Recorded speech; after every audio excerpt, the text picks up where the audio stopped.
नमस्कार, cook with Vidyashree चॅनलवर तुमचं मनापासून खूप खूप स्वागत आहे। आज आपण कोकणातली लोकप्रिय अशी पाककृती बनवणार आहोत, आंब्याचे सांडण। चला तर बनवायला सुरुवात करूया। एक पेला मी तांदूळ घेतलेत। हे तांदूळ इडलीचे तांदूळ आहेत ना, ते तांदूळ घेतलेत, नाही तर तुम्ही इडली रवा घेऊ शकता। हे स्वच्छ धुवून एका स्वच्छ सफेद फडक्यावर वाळत घालायचे। एकदम खडखडीत वाळवून नाही घ्यायचे, तसेच फॅन खाली घातलात तरी चालेल, उन्हात घालायची जरूरत नाहीये। आणि ते सुकले ना, हे बघा, पूर्ण नाही सुकले तरी चालतात, थोडे सुकले तर ते मिक्सर मध्ये घालून थोडे भरडून घ्यायचे। पल्स मोडवर त्याला फिरवायचं, म्हणजे ते जास्त बारीक नाही करायचे। बारीक केलं तर त्याचा एकदम बारीक रवा होऊन जाईल, तसा नाही। लापशीचा रवा असतो ना, तसे हे करून घ्यायचे बघा असे। आणि मग गॅसवर काय करते, भाजून घ्यायचे, म्हणून गॅसवर एक पॅन ठेवलाय मी आणि 2 चमचे तूप टाकले, त्या तुपावर भाजून घ्यायचे। हे तांदूळ असल्यामुळे याला जास्त भाजायचं नाही। आपण कसा रवा बनवताना जास्त भाजतो, तसं जास्त भाजू नयेत, कमी प्रमाणात भाजायचे, म्हणजे त्याचा कलर बदलला नाही पाहिजे असे। हे बघा, हे असे मी भाजते, असे भाजून घ्यायचे। आणि एका बोलमध्ये काढून घेतलेत मी ते थोडे थंड करण्यासाठी ठेवून द्यायचे। थंड झाल्यावरच ह्याच्यामध्ये आता पुढची प्रक्रिया सुरू होईल।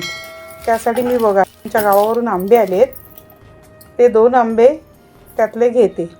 तर हे आंब्याचं सांडण जे आपण कोकणामध्ये आमच्या फार लोकप्रिय आहे।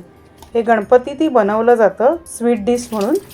गणपतीला जसा नैवेद्य दाखवतो, पण त्यासाठी आंबा नाही वापरला तरी चालतो, ते गूळ घालून करतात। तर आता आंबे मी हे घेतलेत, स्वच्छ धुतलेत, आणखीन ह्याचा पल्प काढते। पल्प हा असा मी दाखवला असाही काढू शकतो, किंवा ह्याच्यावरची साल काढून ना, आणि हे असे सुरीनी काढायचं।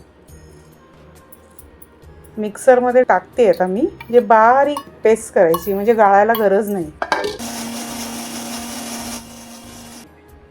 आणि आता ह्यासाठी नारळाचं दूध लागणार आहे सांडण्यासाठी। कोण कोण लोक आपलं गाईचं दूधही टाकतात, पण आमच्या कोकणामध्ये नारळ खूप असल्यामुळे नारळ वापरला जातो। नारळाच्या दुधाने चवही येते खूप। तर नारळाचं दूध हे असं काढायचं आणि ते गाळून घ्यायचं। गाळल्यामुळे काय होतं, त्याचा रस छान पडतो। असं मी 1-2दा फिरवून घेतलंय आणि हे बघा, असं त्याचं दूध काढलंय नारळाचं। या नारळाच्या दुधाने सांडणाला छान चव येते।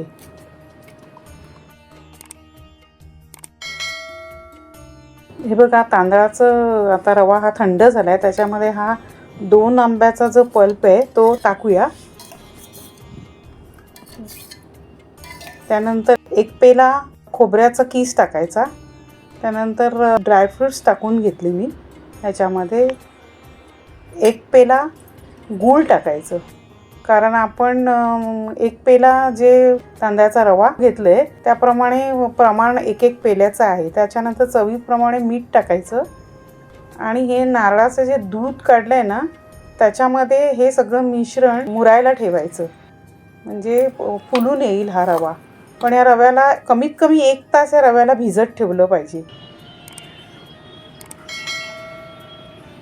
आता बघा, 1 तासानंतर हा फुगून आलाय रवा। हे बघा, असा फुगलाय। तो ढवळून घेते मी आणि वरखाल करते। आणि चला, तर बाकीचं सगळं करेपर्यंत आपण पाणी ठेवूया गरम करत, म्हणजे आपल्याला बरं पडेल। हे मोदक पात्रामध्ये पाणी ठेवलंय। चला, तर मी आता ह्या 4 वेलच्या साखरेमध्ये कुटून घेते, आणि हे कुटलेलं वेलचीचं ते ह्या मिश्रणामध्ये टाकते। आत्ताच कितीतरी छान सुगंध असा सुटलाय। आणि हे मिश्रण ज्याच्यामध्ये आपण आता वाफवायला ठेवणार आहे, त्याच्यासाठी एक डबा घेतलाय, त्याच्यामध्ये केळीचं पान ठेवून त्याला आता तुपाने ग्रीस करून घेऊया।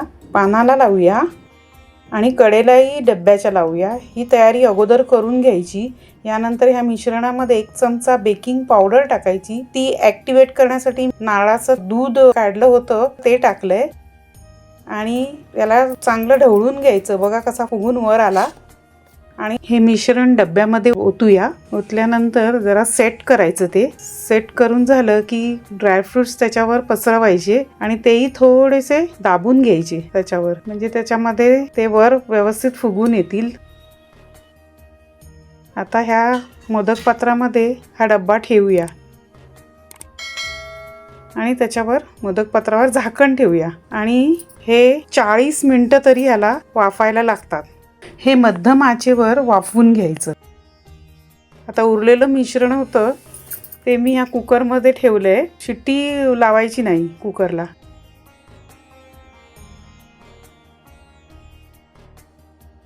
चला तर 40 मिनिटं झाली आहे. आता उघडून पाहूया. वा, बघा किती छान तयार झालाय. आता सुरी टाकून बघूया झालाय की नाही. क्लिअर बघा, क्लिअर सुरी आलेली आहे. असाच हा थोडा वेळ ठेवून द्यायचा, लगेच बाहेर काढायचा नाही. 15 मिनिटं तरी मी ठेवलाय. आता बाहेर काढते. बघा किती छान झालाय, एकदम छान फुगून आलाय. हे असं आंब्याचं सांडण कोकणामध्ये घरोघरी बनवलं जातं. आता हा उलटा करून घेऊया एका थाळीमध्ये.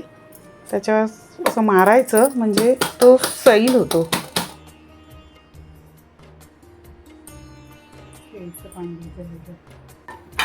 छान उलटं करते ना. छान झालं. कधी छान दिसत. कुकर मधलंही सांधण तयार झालंय, तेही काढून घेऊया.